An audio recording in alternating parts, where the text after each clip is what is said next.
Hernandez, being a detective, loses his memories after a sailing trip with his girlfriend, Jamie, struggling to remember what truly happened. Days after, that's when a mysterious van leaves a VHS tape on his doorstep, which sends him down a rabbit hole, learning that he was in a secret island where cruel experiments were taking place, where he got separated from Jamie, who is now missing. Hi folks, I'm R, your narrator, and welcome to Pneumata. If you have any video or game suggestions, make sure to send them to my X or the comments down below.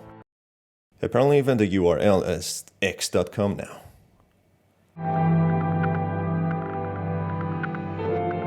The protagonist of the story wakes up in the middle of the morning at 3:33 a.m., seeing a strange person shrouded in darkness staring directly into his window. Creeped out by the sight, he tries to ignore it, thinking it might be someone drunk, not in the best mental state to confront or engage in a conversation with. Taking his pills, it's revealed that he suffers from memory loss after a traumatic incident causing his mind to shut down to protect him from trauma and extreme stress. His house being filled with shelves and folders, he reads his emails, which unveil that he is a detective named David Hernandez. David seems to be a private detective, and the incident that he was involved in is implied to have happened on a boat trip or on a sail, as the insurance has agreed to pay for the boat damage, and also some other people have emailed him, telling him that they are retracing the waters that he sailed. David's traumatic incident doesn't seem to have only affected his memory, but it seems to have also affected his psyche, as he seems to suffer from hallucinations as well, seeing a shadow intruder in his house. Looking at some photographs in the house, it seems as if the sailing trip accident claimed the life of David's specific other, Jamie, who was the one planning the trip as a surprise for David. A truly tragic passing causing David to have a mental breakdown. It seems as if David has been living the past few days or weeks in a rough state, as visible from the messy condition of the house, with trash and fast food waste lying everywhere. Noticing a car parked in front of his house, as if watching him, he goes out calling for them to announce their business here when they quickly speed off. Concerned to who they were, David notices a box left in front of his door, seemingly by this car. Taking the box in, he finds a VHS tape inside. Going to the basement to play the tape, there's a board which David has been using to trace back his journey on the boat to find Jamie, whom he still thinks might be alive. So it becomes clear Jamie seemingly drowned in the waters, with the people on the email tracing the waters being a private team searching for lost and drowned. Losing hope in the search team, David has been chasing up a claim with the insurance to fix up his boat and do the search himself off the coast of Florida in the Atlantic Ocean. He is desperately trying to regain his fragmented memories to uncover what truly happened on the boat trip and to find Jamie, dead or alive, still having unrealistic hopes. Playing the tape, David is shocked to find himself recording in a first-person perspective at the shoreline, where he goes to a lighthouse, hearing Jamie speaking on a communication radio before it is cut off. Can anyone hear Hello? me? Oh God! Jamie! Don't Can you leave hear us me? here! Jamie! Hello? The tape ends here, leaving David with more questions than before. Despite seeming like a sinister plot drawn out by some sadistic people, David is relieved to know Jamie is not dead, but maybe kidnapped. The tape is labeled with Milton Misery, making David go on a treasure hunt to find Jamie. It seems as if David is falling for whatever game certain people want to play, even if there are others involved, and not David himself being the culprit. Getting in his car and driving to Milton, just when he arrives, he gets a call from Jamie, but just as he is about to pick up, he crashes the car, getting distracted. Completely baffled by what's going on, he is desperate to regain his memories and uncover the truth. Having his trusty handgun with him just in case, he stumbles upon a secured and walled-up construction, which he breaks into. There he finds a strange note left behind, talking about how they are having certain visions which are not visions or dreams, but gaps in reality. Going in deeper into this off-limit place, there seems to be several houses, as if being a gated and guarded community. It looks looks well abandoned now and in a derelict state, with a blood trail displaying something really bad has happened here. In one of the houses, there's a writing on the wall about a prophet chosen by the Lord setting the world aflame, as if the residents were a part of a cult leading to the downfall of this community. Soon enough, he comes across a banner about a church of this community called Melton, which has been defaced and vandalized. Hoping to find some people there, he heads towards the church. Getting to the church, he finds a man impaled who takes his last breath right in front of David, as if somebody just was there killing him. That's when a bulky large brute, talking to himself in a manic way, kicks the door from a back room, wielding an axe and attacking David. He is left with no other choice but to shoot this charging psychotic man down. A few people have been killed in the church, seemingly by this deranged man who seems to be in a trance, not able to fully communicate with David. Listening to a pre-recorded radio announcement about the local community, David hears that a housing complex has been built named Clover Hill, which he aims to go there for answers and in order to find some sort of phone to contact the outside world. Going to the gated Clover Hill, David hears the cries of a woman in an apartment who seems to be one of the survivors of this town, begging him for help as she claims some people killed her brother, as if referring to certain people in the town who have lost their minds. I'm okay. Oh my god, they killed my brother. What unit are you in? I'm in unit 405. You have to hurry. I think I hear someone. Managing to enter the building's management, using a telephone, he manages to call 911, but as soon as he mentions the name Milton, they hang up on him, refusing to help. Stevenson County 911. What's the location of your emergency? Yes. Whew, you finally picked up. I'm out in a town called Milton, and I need some help. Sorry, sir. We won't be able to help you tonight. No! No fucking way! David, baffled to what the hell is actually going on and if he is hallucinating or not, he decides to stay the night in the town and help the girl in distress from earlier, as he is fully aware that he won't be able to survive the night in the woods outside of the town, even if the town seems to be haunted, crawling with hostile, deranged humans. As he goes around the town to find a way to activate the elevator to go to the girl's floor, he encounters more deranged and psychotic individuals wearing pig masks and having deformed overgrown tumors and growths who charge at him. It seems as if people went mad in here somehow, killing the ones who didn't. That's when he sees a truck pull over, with someone driving it seeming to be in a healthy and sound mind. But as he tries to go and call for help, he notices a cage at the back of the truck holding a large hostile human who is badly deformed. That clearly shows that authorities in here must have run some sort of experiments on people, hence why they have lost their minds, also explaining the growths and deformities on them. Maybe even the government is in on it, being a secret project town where they would populate a place and run unethical experiments. It is a perfect place in the middle of nowhere, being heavily guarded and off limits to visitors, isolated, hence why even 911 refused to help. Accessing a computer in an office, David learned some sort of sickness broke out, causing the residents to act up and become hostile. So maybe it wasn't an experiment being run, but a random pathogen breakout causing the people to become like that. Managing to find a key for the elevator and going up to the 5th floor, David finds someone stabbed by scalpels several times. Reading another writing on a wall, he learns that the infection caused Melton to become torn apart, affecting the minds of the victims, causing them to become hostile. Strangely, the writing mentions that the infection has come from an island, which rings a bell as David was sailing towards an island with Jamie, which makes him think if they are anyhow related. As he explores the floor, seeing writings from survivors who spent weeks trapped here and possibly died from starvation or the hostile infected or the infection itself, David falls through a hole on the ground where he is attacked by several infected. Managing to escape them, David starts puking and getting dizzy, trying to refuse that he might be infected. That's when he miraculously finds an audio log from Jamie, who was trapped here in Milton alongside many others by a group who seemed to have been a cult. We're all starving. Something's wrong. Can't you just let us leave? We've done everything you've asked of us. I can't do this anymore.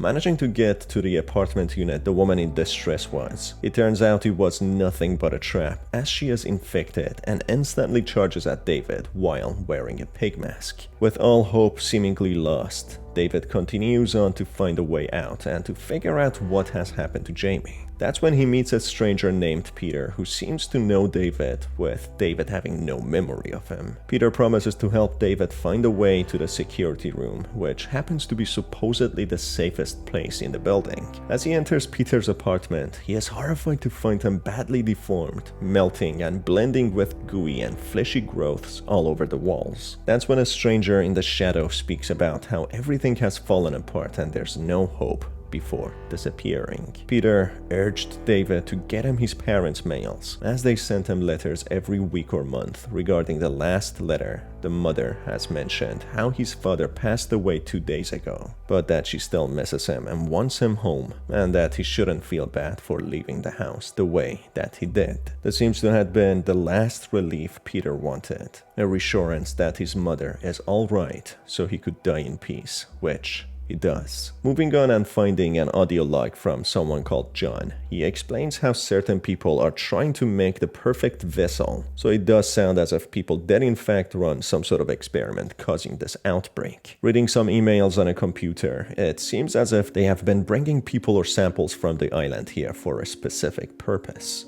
It seems as if the water was spiked and tampered with, having the chemical which caused the people to become infected. Going into the sewers, David tries to find a way out. In the sewers, David finds more mutilated and disfigured, with more growths, as if they are completely reanimated, being walking corpses resembling nothing like a human anymore. An audio log from Peter reveals that the dead do in fact come back to life and even reproduce. This clearly indicates Peter was involved in the experiments, yet something that he's not very proud of. Another audio log from Peter reveals that they have been consistently traveling to the island to collect samples with someone called George. We're returning to the island to gather more samples. We've been holding round-the-clock observations for over 60 days now. We're starting to see signs of activity within the masses of dead specimens. The rate of reproduction has been steady, and we've transferred our samples downstairs. George wants us to keep things quiet for now. He doesn't want to blow the whistle on this yet.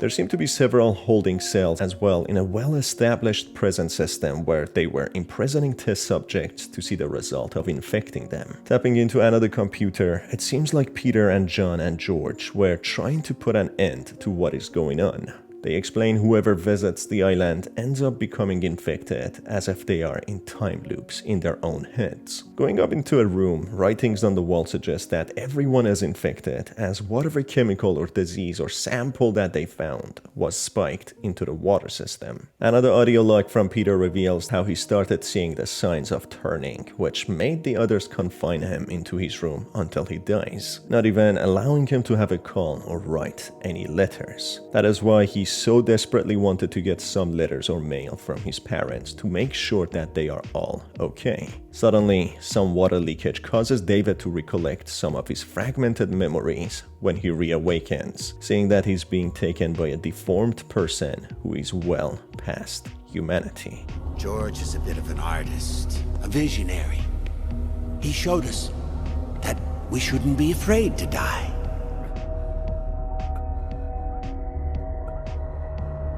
I think you might be special. Now, George and we've been trying to build a vessel. It has to be perfect.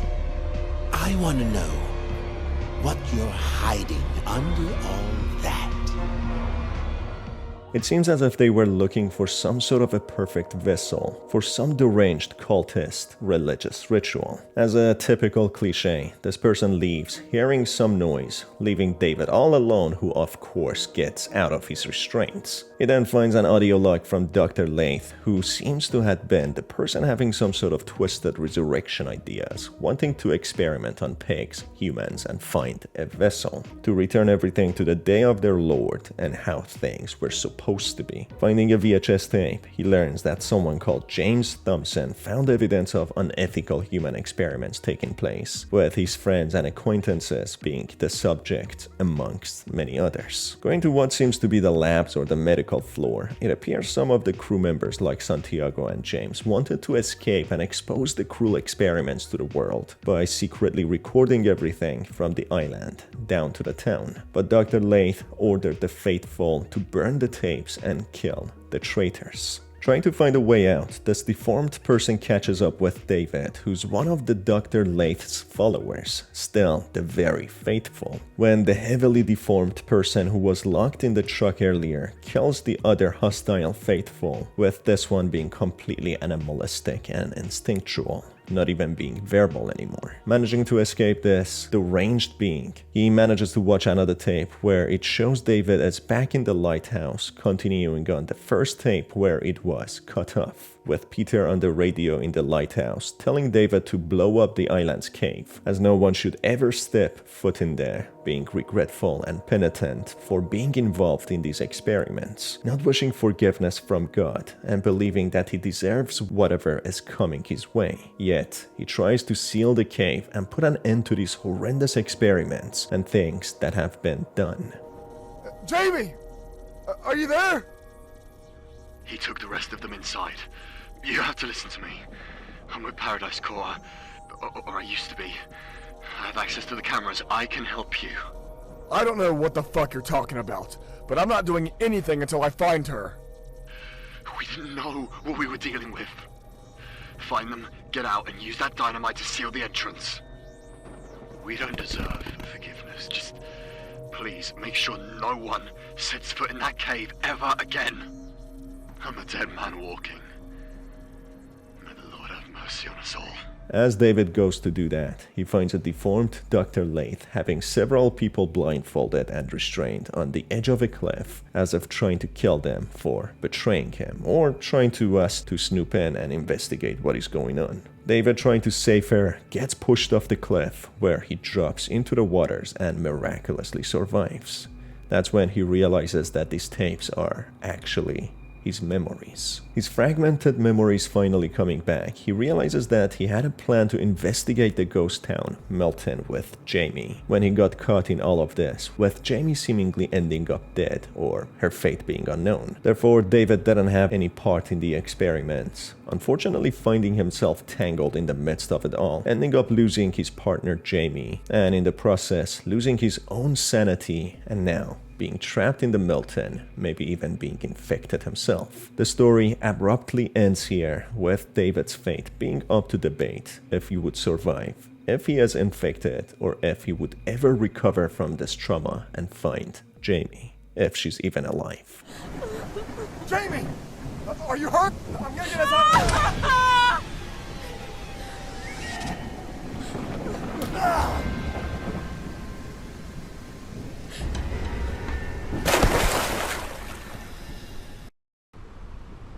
This feels like deja vu. It's not just footage. Huh. They're memories. My name is David Hernandez, and I'm investigating a ghost town in Milton, Missouri. And that's about it for this video, folks. If you enjoyed it, make sure to stay tuned for more by hitting on the subscribe button and the notification bell. As always, it's been your host Star, and I will see you on the next one. Have a fantastic day.